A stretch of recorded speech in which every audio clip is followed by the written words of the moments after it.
Hi, I'm Noah Elkreef, and today I want to give you a tactic for how to heal your attachment wounds.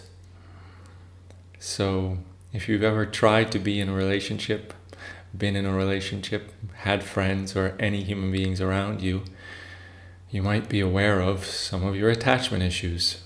And the two most common that people talk about are sort of anxious, so you're scared to lose people, or avoidant, that you're scared to be close and open your heart.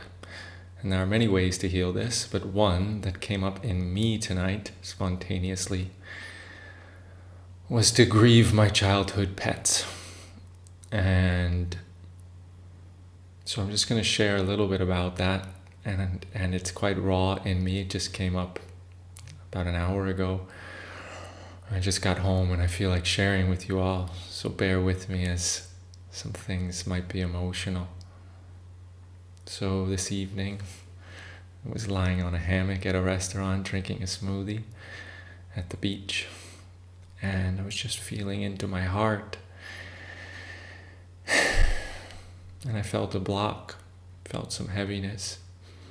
When I felt into it, it said, I want my mommy. I want my mommy. And I've heard that voice before, and I kind of always thought it was about my mommy. and I took care of it and whatever, but I haven't heard that voice in a while. And when it came tonight, and I felt into it, I saw my mommy was my little cat when I was young, when I was a child. And this particular cat was named Cleo, short for Cleopatra, which my little sister named. And I had her for 18 years. And she felt like my mommy. She felt like she gave me safety, she gave me care, and she was there for me. And somehow, I never grieved her death. I never grieved it. I don't know how. I guess I do. I was really massively suppressed and analytical. And so tonight I just let myself cry and share how much I miss her, and I don't want her to go, and why won't she come back, and I need her, and she's the only one there for me, the only one I could let in close. And as I was allowing myself to grieve it, I felt the layers over my heart being shedded that are blocking me in certain ways with connection with others, ways that I'm not aware of. It's not like, yeah, you get the idea. And then I realized, I had 4 cats in my childhood at different times, and I grieved one of them 4 years ago that felt like my sister. And yeah, before I go into more story, I kind of want to share why it's important. For many of us, our cats, our dogs, whatever pet we had, is our closest connections in our life, our closest beings. In our childhood, our parents, our siblings are very often conditionally kind and loving. If we do what they want, they're nice to us. But it depends. They can be in a bad mood, they can be distant, they can be cold. They all have heart pain that causes them to not be totally soft with us. And so oftentimes our cats or our dogs are the most kind human beings, the most safe human beings. They regulate our nervous system. They give us more touch oftentimes than our parents and our siblings, especially after like 2 years old, but perhaps even before 2.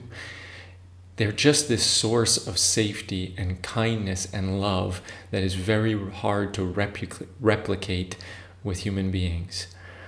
And for many of us, when our pet died in our childhood, it was too intense to process. It's like the most intense thing. It's losing a family member, effectively. For me, each of my cats felt closer than my parents or my sisters. Fact. They felt closer. Now, that's not to compare that it might be more intense to lose a parent or a sibling. I don't know. I never have. But for me, just how it feels emotionally is that my cats were closer, safer, more kind and more loving than my parents or my siblings. And so because it was consistent and it was deeper, because they don't carry the trauma and the wounding that human beings have. I felt like I had to say that in case my parents watch.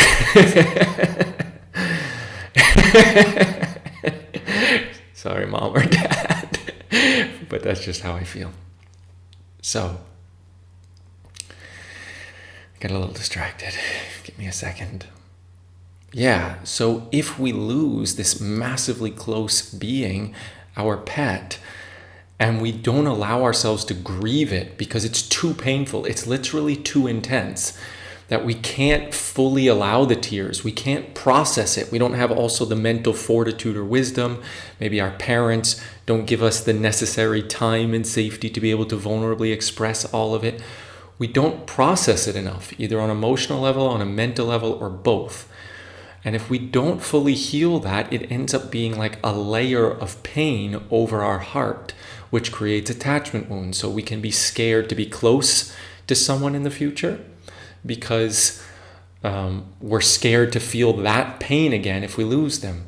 So that can manifest as scared to be close, so we're avoidant, scared to love. It can manifest as when we do have someone, we're scared to lose them, so we can love fully, but we're scared to lose them because we know how painful it is to lose someone we love. It can manifest as fear of, it can manifest in all sorts of different ways, but those are the most common ones, so I'll stick to the simplicity of that. And so, I invite you to grieve the death of your pets. I invite you to go back and connect with the pets that died in your childhood and just fucking love them. Tell them how much you love them. Tell them how much you miss them. Cry with them. Tell them how much you don't want them to leave. Tell them how much you want them to come back.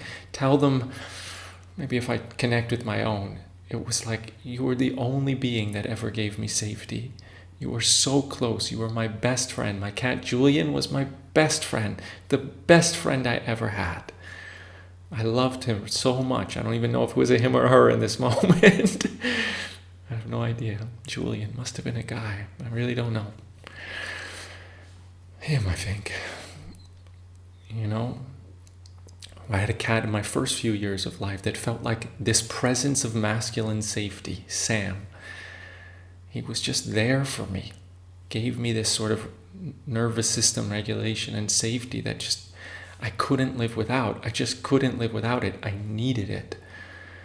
And it's so important to express these feelings, express our pain, our grief, our sadness, our anger, our hurt, maybe our anger if we think our parent is to blame or we're to blame or whoever is to blame, to let out the pain of our anger or our rage, to let out our complaining and moaning. Why did you have to leave? I need you. Maybe a betrayal in there.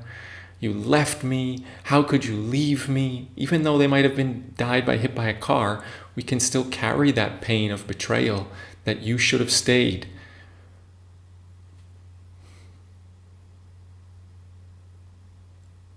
And as we let go of that pain, as we heal that pain, our hearts soften, open, and we can have nicer, cleaner, more genuine connections with human beings, or with pets, or with trees, or with life itself, or with ourselves. And that's all I have to say. I hope it helps, and please let me know in the comments your experience. It means a lot to me to hear how my videos impact you. I read all the comments and I let it touch my heart. So, yeah. Have a beautiful day and try to let yourself feel it and let me know how it goes. Bye.